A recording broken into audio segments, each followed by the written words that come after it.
Okay, this is week 6 of the material, and what we're going to do is we're going to take a look at how do we calculate out stress in the shaft, how does that stress vary across the shaft, and also we're going to take a look at what happens when we have a situation that's statically indeterminate.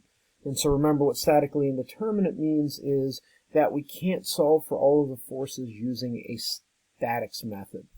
And so you're going to see it's very similar to what we did before with normal stress, and we had statically indeterminate. Also, keep in mind that there are a lot of examples within this week's lectures.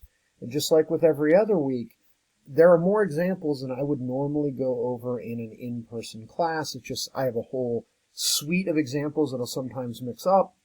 I dump them all into these online slides so you can see them. So don't feel, if you understand what's going on, don't feel that you need to watch like the 4 videos that we've got for angle of twist when only one will do. But if you don't understand or if you're having problems, please look at the videos of working out the example problems because they should help you.